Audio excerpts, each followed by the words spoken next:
All right. Are we ready? Yeah, you want to say the date too, just so they know where we're like. All Can you right. give me So 1 second? I gotta pee. yeah, that's fine. Are you gonna take me with you? You want it? No. You have a piss kink? Is this Pussy. the episode where we find out you have a piss kink? Jesus Christ. Whatever. I'll be back. Arch has now left the podcast. Whatever. That was fast. Yeah, you have more fucking. What? What's the problem? What? Nothing. You have more risque pictures of me than I have of you at this point. So. Wait, that's so not true. Yeah, I've never gotten a risque picture from you ever. I never asked for a risque picture of you. You're always asking for pictures of me in the bath, going to the bathroom, any type of function I do in that room, you're asking for pictures. I have not asked you for pictures of you going to the bathroom. You'll say, I'm going to take a shower. And I'll be like, selfie. And you'll send me one of you on the couch. And I was like, great. That's not what I meant, but okay. I'm more than just a body. I'm also a thirsty body. Oh, well, come get satiated. Come take a drink. I almost made a cheesy joke, but I'm going to refrain because you're just going to call me a dad. I'm just trying to see you without your shirt off, man. Like, I don't know. It's not that serious.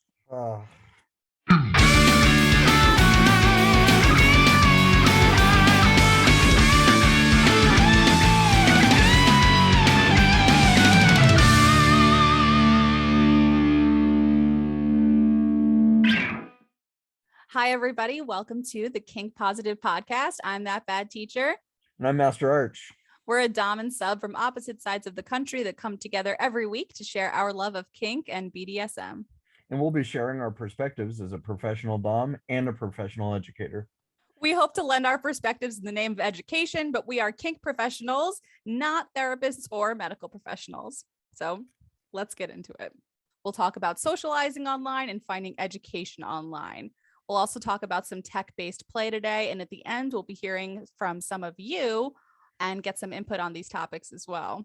Don't forget to follow us on Instagram at Kink Positive Podcast, at Elemental Kink, and at That Bad Teacher, and at Functional Kink Coach. You can also find us on Patreon, patreon.com/Kink Positive Podcast. Fuck you, pay us. Since Arch and I are both kink educators, we're going to talk a little bit more about kink education online specifically now. So oh my God. So I'm really excited for this part. Okay. So as far as your kink education online, so when we're exploring kink online, we might socialize and you're going to get a lot of different information from a lot of different people, which could be good. But when you are investing in an educator, you want to be sure to be vetting your educators, just like you would vet a partner. There is no official qualification to be an educator in the kink space like there is in, other arenas. So we're going to be talking about things that we think you should look for or avoid when going down the education avenue online, which suddenly seems to be very popular. Right. I mean, it's funny because when I started exploring kink 5 or 6 years ago, I felt like there was nothing. And I was just grasping on, I was reading the books, the tried and true things that were the common recommendations. And I felt there was nothing to, I had a hard time, and I could have just been looking in the wrong places maybe, or maybe I was just overwhelmed by the information, but I feel like it's become very popular now where it's almost like everybody's an educator in their own way by sharing their own stuff. Yeah, when I started, I mean, the only place you could really get that education is by going to a kink event like Kink Fest or one of the major festivals that hired educators to come give talks. And the resumes that these educators would carry would just be all the leather events and all the kink events that they had done and all the talks that they had done or books that they had written. In kink education online, everyone is saying the same thing. That's part of the cringe factor. Wow, you just figured that out. The basic 101 stuff, right? You mean, or being submissive makes me feel free. It's no shit. Don't tie people up and leave them. Yeah, cool. Thanks. Look for people who have unique messages. Too many are in it for likes or just a vent about relationships or blatantly borrow other ideas and build them as their own. I would say anybody that doesn't really have an original thought I think we both agree is a pretty big red flag, and yes, we can feel similarly to someone about how we feel about something, but blatantly plagiarizing and taking their idea as your own, I think is a big problem. Big problem. I'd also be super, super cautious of light and energy workers because they are using their words to lull you into a false sense of security and bank on the fact that you'll believe everything they say. 100%. And I would say even beyond kink, when you're finding someone who's going to teach you about business or teach you about yoga or teach you about anything, when they're like love and light and I'm a healer, like just be careful. I'm sure there are certainly legitimate people in those spaces. And I think the legitimate people in those spaces are probably just as annoyed at this as we are when people try to market that. Yeah, I can only imagine. I can only imagine. These people also use their accounts to curate a persona, like deleting comments, and that's a huge red flag. I think that showing conflict in comments actually shows that this person is engaging, but just everybody viewing saying, I love you, you're amazing. Like that's a red flag. Like not everybody's going to agree with you. And curated profiles are a enormous red flag because they're only showing you what they want you to see. They only want to put their best foot forward. Like, and I think that the vulnerability factor is left out. I think that again, like the people that disagree with them, like everybody has haters, and that's normal to have when you're spreading a message.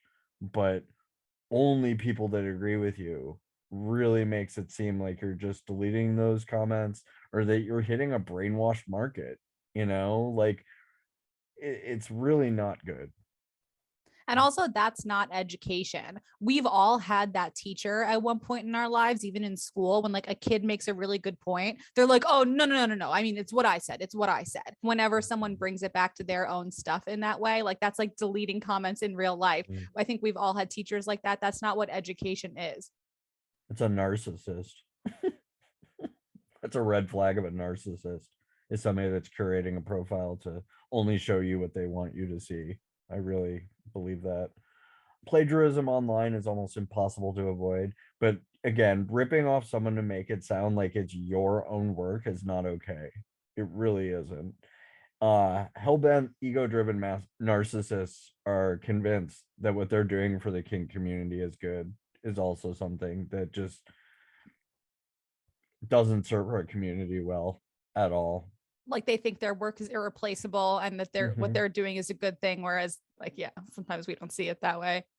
I mean, that's how I have, there have been times where I have felt like, oh, wow, that work is really similar, to my own. Like I don't have any proof of like plagiarism per se, but there have been times where I had presented a specific idea, and I'm talking about larger accounts, like way larger than mine, where they'll have literally the same phrasing, the same way that I put it, and they'll be using that. And also I've been someone who people have been like, oh, talking with you gave me a really good idea for a post, or the conversation we had gave me a really good idea for the post. But then they don't say like, oh, my conversation with that bad teacher made me think about this differently or gave me this idea. So there's no like crediting there. So like, let's talk a little bit about about that. And this again is like not just about anybody me. that doesn't give credit to anybody is probably a red flag too, or sharing your influence. I would also say like the way you give credit is important too. So paraphrasing someone else's work and displaying it as your own isn't cool. Like consent and communication apply in education also. So I am thinking of a particular account that I've been coming across, and there are these like nicely aesthetic put together infographics about whatever the topic happens to be. And so it will be all the information in the infographic, no sources in the graphic. Then it will be the caption underneath. And then at the very, very bottom of the caption, it says sources, and it will say the other educators there. Now it will say like big people, like Evie Lupine is one of them that's used a lot. And I notice that this person doesn't tag Evie Lupine.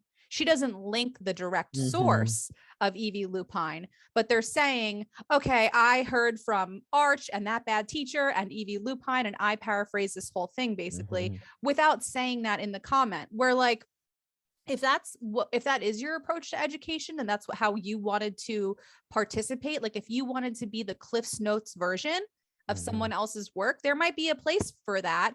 But I think it's all about in the way that you do it. So like, I would say if that's the kind of educational avenue you're taking, that you would say, hi, welcome to my page. I paraphrase, I put together other people's work in a digestible thing. I take the best of the best and I put it together in a way that makes sense for me. None of this work is my own. Like copying and pasting and paraphrasing and putting like flowers around it, like that doesn't make it your own. That doesn't change not that we're going to get into copyright things, but you're not altering it enough that it's like a totally different thing. You're paraphrasing someone else's work. So I would be mindful of that. Just talking about education and kink and what it's supposed to look like. So you guys remember, I'm a teacher like in my regular life, or I was before I left. So I talk a lot about ethics in education. Educators with ethics operate in a consistent way. They're student-centered. They make reasonable efforts to maintain safety. There's a commitment to transparency. So not deleting comments, not preventing opposing viewpoints. There is integrity. So not knowingly making false claims or not knowingly answering a question that you are not prepared to answer. There is an effort for diversity. So amplifying voices and viewpoints that are not only self-serving. It's not just you and your peers and people that look like you or sound like you or have the same experiences as you. Good point. Also, there's humility. So admitting that, in fact, you do not know it all. And these are the educational ethics of teachers in the real world. So apply those to how things are in the kink space. And like when you're vetting your educators, those are some things that I would look at. Yeah, those are good standards to hold people to, for sure. And now also keep in mind, that doesn't mean that everyone's going to do all of these. I already know what standards of these I could work on. I know I could work on accessibility. I know that I could work on, diversifying things. So it's not to say that only good educators do all of these things right all of the time, but they're aware of them and they make an effort and they have humility and they're able to say, oh, this is where I could be better. This is where I could work. Like Arch was kind of saying about the people are in it for the likes. So I would be mindful of traction versus quality. So in other words, not just posting for the sake of posting, not answering every single question you get. Also take a look at how the questions are being answered. Do they respond with how everything relates to them and their relationship, or to the audience, or to both? Do they promote other accounts, or is the answer to everything always their own content? Do they always say how they practice BDSM versus how they might help you practice BDSM?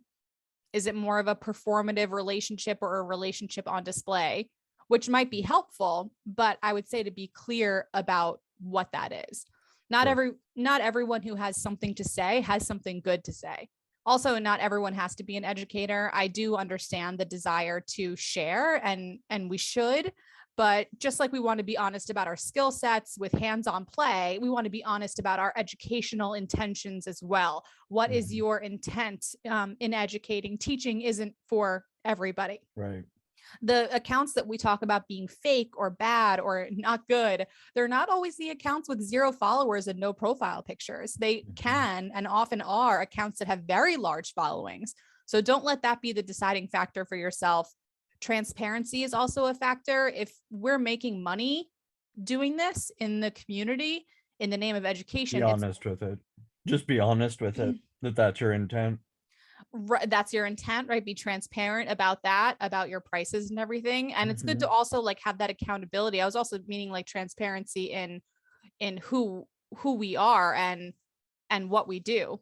Like, what does the creator's bio say? Does it indicate that the content is just for fun, to document their personal journey, or do they promote themselves as an authority?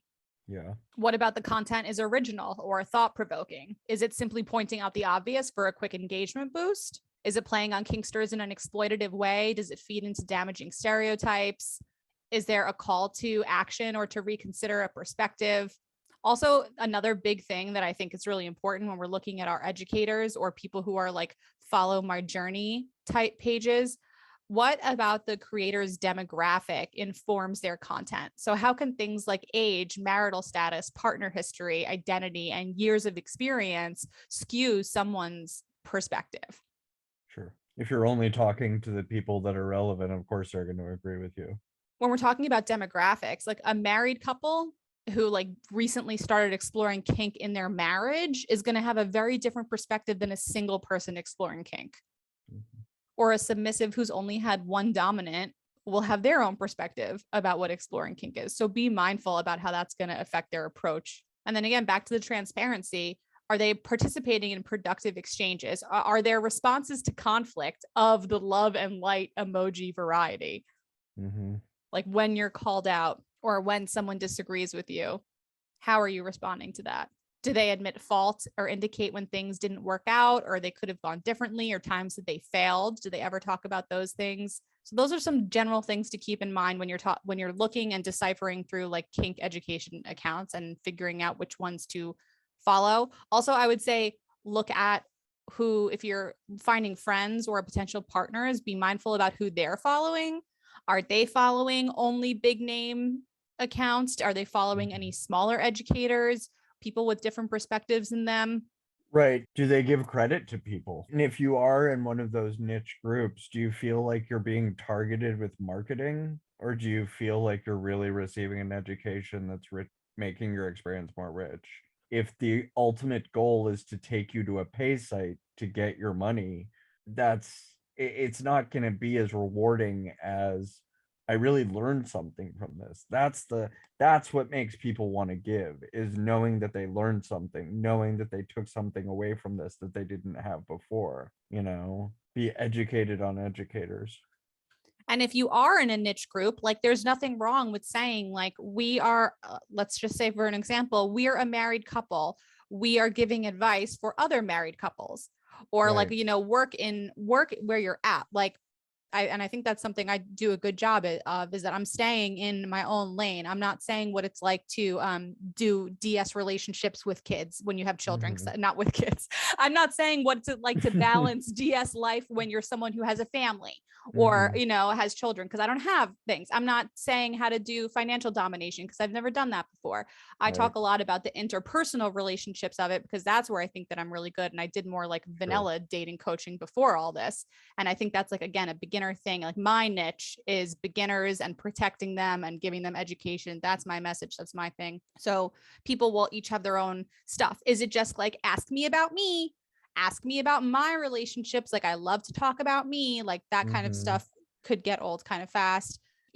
With the transparency thing, I feel both ways about this, but people who don't share their faces or their names, I think that it's something that I notice that. I notice a difference between an educator who is showing their face, maybe not like if you don't want to share your name, that's fine, but the transparency to at least show your face. So that was something that was really important to me when I started out with kink education. I was working in the school and I had every reason to hide behind an avatar. I had every reason to not show my face and not speak my actual voice or, things like that. But I felt that it was very important for me as a teacher and educator to let people be able to like look into my eyes or, hear my voice or know who I am, or like, this is my face and this is my message. So like, you can hold me accountable for this, not this Pikachu avatar. That's not who you're mad at. That's not who's teaching you. Like, it's me. This is my name. This is what I'm about.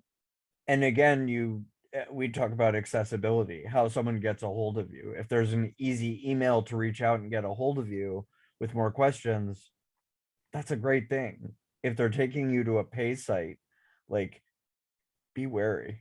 Yep. I think that everyone's trying to, at the end of the day, we do a lot of free work as it is. So at some point, someone's going to probably take you to a pay site if you're talking about one-on-one private coaching or classes. But a lot of what you're seeing from kink educators, especially your ones that are standing by these ethics that we just talked about, they're putting a lot of time and energy and effort into this work they're putting out. So I think there's a difference between a kink educator who, like you said, who is giving you things where you're learning from and you're finding things, like they might eventually say, and I know we have trouble with this, they might eventually say, hey, if you want to support me, you could send me a tip, or you could, do this, versus sending you to like either some MLM scheme website where you're going to like sign up for my, personal course. Like you don't get to see anything about it ahead of time. You don't, but like, hey, give me all this money up front kind of thing. So I just wanted to make the distinction there, because it is hard to, it's like, well, where do you draw the line, between free and accessible education and being compensated for the work that you're doing? Right. So, but again, I think if you're monetizing the community, it would be nice if you could, be transparent in who you are and what you're about, because there's no accountability there. Because then let's say as an educator that's monetizing the community, you make a mistake, something goes wrong, something goes left, you could just take your money, disappear, and never, be heard from again. So I think that's something we don't think about all the time. Sure. Snake oil salesman. I don't even know if they know that they're snake, or that they know that that's what they're doing. Like you said, I think that they think it's good, but I also think that they don't think that they're not used to being questioned. Ego-driven narcissists. And I think, again, like we're all a little narcissistic on the internet, not trying to like, judge, but yeah, ego-driven is a red flag. Yeah. And like you said, always bringing it back to your own content, always redirecting you to pay, talking badly about other educators too. I'd be like mindful of that. Or like if you have a miscommunication with someone, or you're not in this, like putting them down because of that, or like doxing someone or calling them out. This person has a post I don't like, kind of thing. And I'd be mindful of that. I have called people out. So like I've done this with people who I've had like bad engagements with, where they were trying to either like get money from me and have me be like I had someone a big kink account approach me to be like a brand ambassador for them and like promote their work. And I was like, I don't even know what your work is. Like, I'm not going to promote your content because I have no idea if it's good or not. And then that same person screwed over my one close friend on a business deal. And then that same person got into a not great argument and kind of doxed a third friend of mine. And at that point I was like, hey guys, if you want my opinion, I don't think this account's that great, So again, your mileage may vary. Right. Now that we talked about all the things not to do in kink education, I am going to recommend some kink educators for you guys that you should be following. So I have two for you. These are the two that I have that I've found over the years that I appreciate all the work that they're doing. It's high quality. So let's talk about it. So two accounts that you guys should be following are Aoife Murray Life.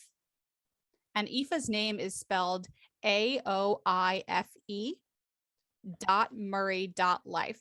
So that's how her name is spelled, but it's pronounced Aoife, in case you didn't know. She is a lovely person. And the other account that I will recommend is Aaron's account at Kinky Baron. If you are not following Aoife Murray Life and at Kinky Baron, you must be following them. And if you are following them passively, you need to be taking their classes and engaging with their educational work. They are two great educators. I was very lucky to find. I noticed their work and it stuck out to me right away as a teacher. They're not like following some cheesy aesthetic or making it all about them. That's a really good thing for sure. I've also attended classes by each of them, so I've seen it from the inside. So like just as an educator, I could tell you they run their classes effectively and well. The classes are a good investment. Aoife is very good at giving clear, concise, non-biased information about kink on her Instagram page. She also directly indicates when she's giving her personal opinion about something versus when she's just giving the education portion. She's the one that I was telling you trolls the trolls. Oh, she's so great. So she responds to comments too. Like when she gets comments giving her feedback, she responds to them thoughtfully, and she handles confrontation better than anyone I've ever seen online, probably because she's not a reactive American. but she's incredibly dignified and talented in how she handles disagreements. Mm-hmm. And she's someone who uses conflict as means to come to a common ground, which is like one of my personal cornerstones, like in relationships. Like, so I always say, like, when you're like fighting with a partner, fights are not like bad or good. Fights are an opportunity to create more understanding or to create common Sure. ground to work on something. So definitely go follow Aoife. She's so fun. She's doing a bunch of classes. She is Ireland based and she works a lot with the colleges and universities near her, which is really cool. So she's a really good resource, for anyone to follow. I definitely check her out. Aaron's page at Kinky Baron on Instagram, they'll give you a perspective that you never even considered about Mm-hmm. kink. They'll talk about things like accessibility and challenging stigma in a pragmatic and tactful way. Mm-hmm. They're also like very personal and they make you not afraid to reach out to them or ask questions or engage with them. That's Yeah, another he's good always thing. been really nice whenever I've reached out to him. I agree. Yeah. Yeah, they're great. Um, they're someone who is not afraid to challenge the big guys either. So that's what I Mm-hmm. really like too. So the big name accounts that we see that we're saying sometimes don't give the best information, Aaron is really good at finding information that may or may not be on point and kind of hitting it on the nose or redirecting it. Mm-hmm. That's another good quality of an educator, is to question other educators teaching philosophies or styles or Mm-hmm. intent, like you had mentioned.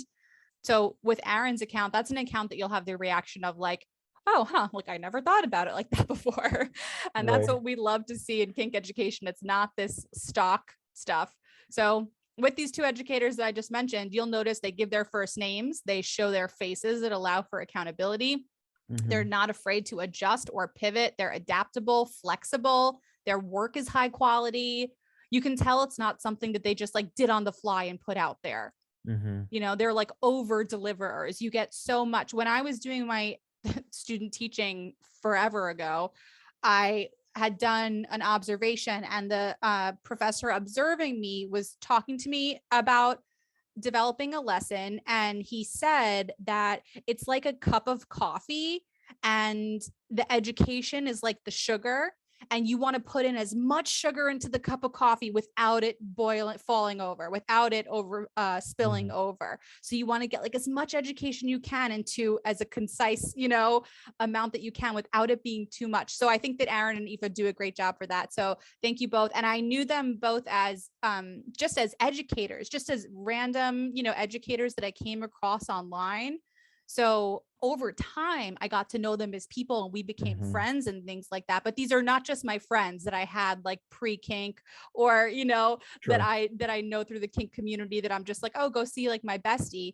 Like these are two people that I've had a lot of productive, engaging conversations with. So I would definitely go follow those people. Less meme accounts and more accounts like Aoife Yeah. and Aaron. Go check them out. Two educators I'd like to mention as well. On FetLife, Passion and Soul. Lee Harrington is one of the most wonderful, just fantastic educators. I've always found them to be just really on point with their message and very, very expressive, very imaginative. Someone who really brings a lot of what if, to the world. And I think that in kink, that's something that's highly, highly underrated. Lee is hands down one of my favorite people in the kink community, and I take a lot of influence from them in what I do. Always been an advocate of me. So anybody that's stood by me, I have a very special place for in my heart. The other one I don't know as personally, but the kink shrink is fantastic, fantastic on FetLife. And she's an English woman by the name of Deb that really isn't afraid to explore the dark edges of kink and really isn't afraid to say what's on her mind. And I think that that's something that's really good in the educational field, to just unedited, uninhibited, and really, really, really on point with their message. That's amazing. And spoiler alert, we have a dark play episode in the works for you guys coming up. Yeah, So we're really excited about that one. definitely. All right. So I think that's everything we have on kink in education. So the next part of this tech episode is to go over some like long distance relationship things like remote controlled toys and Bluetooth toys. So let's talk a little bit about that. Well, I mean, the only toys that I really have experience with as a pro that does work online are more remote controlled toys and Bluetooth toys, such as like the 11C, surveillance cameras, smartwatches, shocking play, time delayed play apps, obedience apps. Some of these toys like are super fun to play with. One of my clients has a Bluetooth toy that I can control that we use for electric play, and I'm able to control the current and shock him from a distance. So while it's attached to him, I'm the one in control of the electricity. So that has really brought us closer over the years because it gives an opportunity for him to give control up and get his masochistic needs met through remote control. So I think that's super important in that relationship for us to make our connection. And the website, just so you guys have it, is lovense.com. They have these awesome Bluetooth toys. There's a few of these that I've been dying to get myself. So now I'm getting distracted by the website, which I'll be sure not to do. I'm not sure if there's a website that he has for where he got his stuff.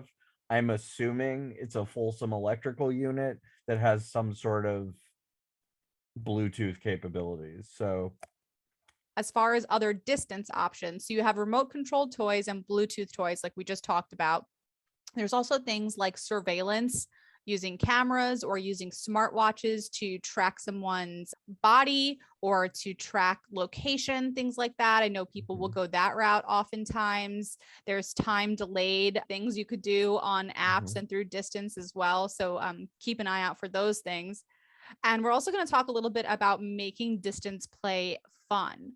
So when you're not in the same room with someone, what are some good things that you could do to kind of bridge that connection or make your distance play more connected? I think a big part of that is giving people access to things, giving people access to you. You know, while you might not have the warm body in front of you to control, giving someone access to your computer through a team viewer like program, or giving someone access to your location. I mean, those are all things that enhance the relationship and also have an edge to them.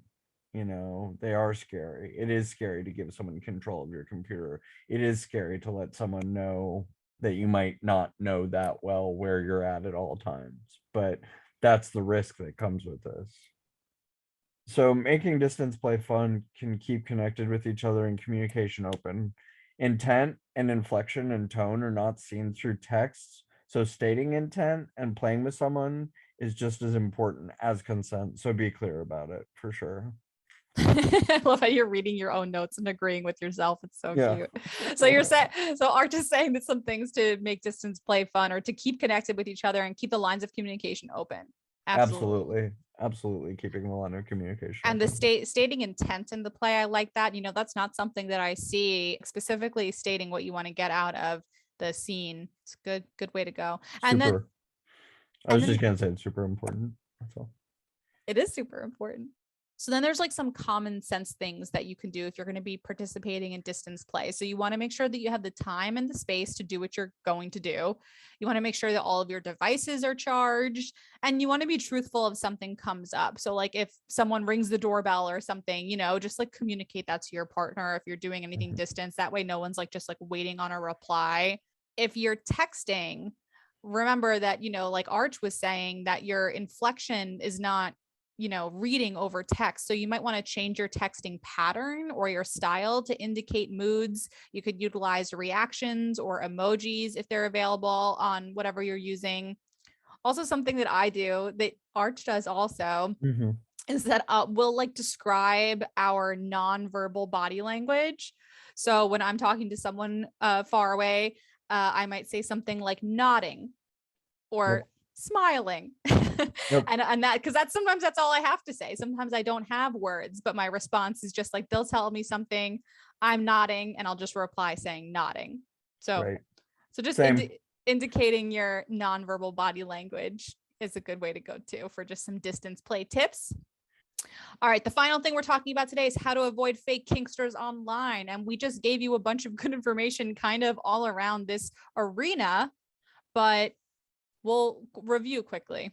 I just want to reiterate too, anybody that says there are no limits is a giant red flag.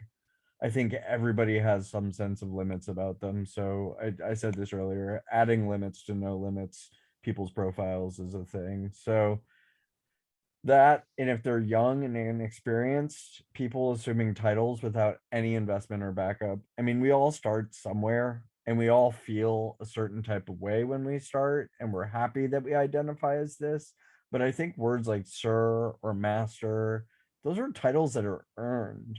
Like I really believe that experience gives those titles more credence. And while asking for someone to refer to you as sir as a sign of respect, respect is also earned. Like, don't assume that just because you want that respect, someone's going to give it to you.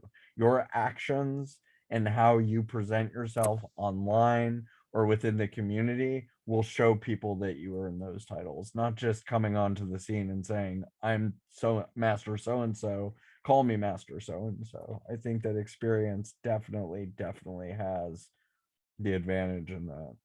So this applies to educators and to like regular old kinksters too. We're talking about avoiding fake kinksters, avoiding fake educators. There's another big account that I'm thinking of that asks for all their followers to call them by like a very specific honorific. And they had posted something like, oh, you can call me this honorific, this honor, or this honorific. And I was the only one that commented. And I was like, what if we don't want to call you either? Right. Of those things, like you're not gonna like, no thank you. So again, that kind of goes back to the ego thing. It's like, why would someone, like, I certainly don't want all my followers calling me my very special honorifics that I use in my real DS relationships, like personally. Again, everybody's different, but like, what is the intent behind that? So be careful of people who don't act like real people, like who are always being like the domly dom, or like the subbiest sub, or a mistress that has zero experience, and it just using honorifics that just show some sense of importance that really are not earned at all. So we can kind of tell when someone's really young. We're like, oh, you're 18, 19, 20, whatever, like 18 to 25, we could kind of clump into the probably like inexperienced area.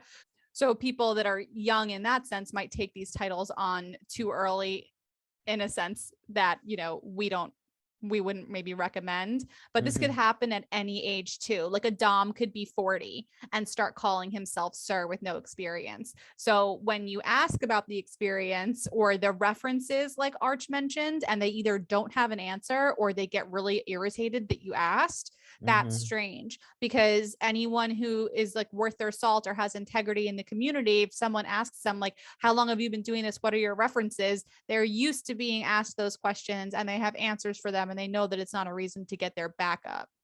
Right. People carry patterns. Liars will always be liars. Cheaters will always be cheaters. I mean, these are behaviors that are extremely hard to break. And because it works for people online to be that, and it serves people online to be that, it will promote people to be even more of that. If you're reposting an abuser's shit and you don't know they're abusive, you don't know that you're perpetuating harm. People saying that they're an authority on something is always subjective. Don't be afraid to ask people for their references. If they're redirecting you back to their own content, that's not references. And you are not defined by the number of likes and comments you have. Right. So that is a big part of the danger. Like sometimes you will be reposting someone's stuff or like participating in these tags. Like that's another big thing I see at Kink Online that we didn't talk about today, but there will be like, oh, like Thirsty Thursday tag. And like one person will tag a bunch of other people to encourage them to post like a sexy picture. Be mindful about that. Yeah. What's someone's, intent. in doing that? Why does a Dom want to tag 10 subs and say posted thirst trap today? Like, right. Right. Well, I think that's about it. And to everyone that joined us today, thank you. For everyone that thinks you're making a difference for selfish reasons in the community, fuck you. If you have anything you'd like us to cover in upcoming episodes, let us know. You'll find us on Instagram at Kink Positive Podcast, at Elemental Kink for me, at That Bad Teacher for her. If you'd like to support this podcast, check out patreon.com/Kink Positive Podcast. And if you'd like to work with us one-on-one, go to allformasterarts.com, functionalkink.com, or onlyfans.com/thatbadteacher. I just want to say that you'll get more out of her OnlyFans than you will out of my website. You said this in the first one. I've said that a lot. I stand by that. I stand by that. I appreciate that. And you were saying, listen, I'm not going to get into it, but yeah, that's a plug for your OnlyFans and not my website. So. No, I know. You were just saying that I had more pictures of you than you had of me. And so it's just thinking about my content just is making me laugh. That's all. Nice. So I appreciate that. Okay, we're gonna say our little tagline. You like it and then you don't like it. One day you like the tagline, the next day you don't like the tagline. I just think it's hacky. Well, I know we have intro and outro music. Really, like we have intro and outro music until we really just leave it be. You don't want to say it? No. Okay. I think it's cute. It is cheesy, but it's like it's something consistent. So like, I mean, again, like part of sales is it's cheesy. Like part of sales and teaching, like it is, you are going to be cheesy in a sense. Okay. Well, then say it. I'll say it.